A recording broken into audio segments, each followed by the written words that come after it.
Xalqaro pul o'tkazmalari borasida bugun muhokamaga qo'yilgan masalalar ko'p. Ulardan biri yurtimiz aholisiga moliyaviy savodxonlikni yangi moslashtirilgan tarzda o'rgatish.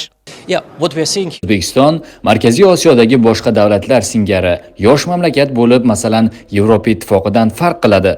Shu sababli biz yangi avlod yoshlariga moliyaviy savodxonlikni o'rganishda yangi aloqalar modellari, masalan, ijtimoiy tarmoqlar yoki boshqa moliyaviy savodxonlik tashabbuslari orqali yondashuvlarni moslashtirishimiz kerak. O'zbekistonda ham moliyaviy inklyuzivlik barqaror o'sishda davom etmoqda. So'nggi 7 yil ichida moliyaviy hisob varaqalarga ega aholi ulushi deyarli 2 baravarga oshgan. 2017-yilda 37% dan 2024-yilda 60% gacha. Ayniqsa ayollar o'rtasida hisob raqamiga ega bo'lgan ayollar ulushi 61% ga yetib, erkaklarniki 59% dan yuqori ko'rsatkichni qayd etadi. Bu esa aksariyat uy xo'jaliklarida raqamli inklyuziya uchun texnik imkoniyatlar mavjudligini ko'rsatadi. Xalqaro pul o'tkazmalarida qulayliklar yaratish maqsadida hozirgi kunda offline, ya'ni bank tarmoqlari orqali amalga oshirilgan operatsiyalarni mobil ilovalarga o'tkazib, aholi uchun qulaylik, ya'ni bir zumda bank tarmoqlariga borib, navbatlar kutmasdan mobil ilovalardan onlayn olish imkoniyatlarini yaratish, kengaytirish haqida fikrlar almashdik. Aynan mana shu amalga oshirilayotgan ishlar bugun xalqaro mehmonlar tomonidan e'tirof etildi. Lekin ochiq aytganda, ko'plab jihatlarda O'zbekiston aslida eng yaxshi xalqaro tajribalar uchun ajoyib namuna hisoblanadi.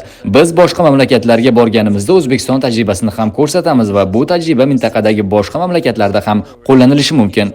Panel sessiyalar davomida innovatsiya nafaqat texnologiyada, balki pul o'tkazmalarini ishlatishda ham kerakligi aytildi. Masalan, ularni yosh avlod uchun tadbirkorlik imkoniyati sifatida ishlatish, qishloq hududlarda rivojlanish imkoniyatlarini yaratish, xususan iqlim o'zgarishlariga moslashish bilan bog'liq loyihalarda ham qo'llash muhim, deydi IFADning O'zbekistondagi mamlakat direktori o'z so'zlarida.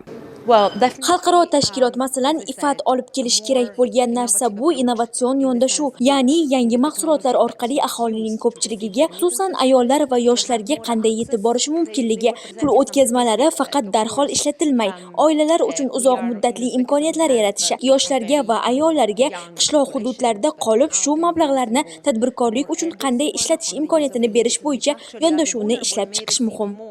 Mubina Nosirova, Nodir Rustamov, Rahmon Zaripov, Ovozi informatsion dastur uchun Toshkent.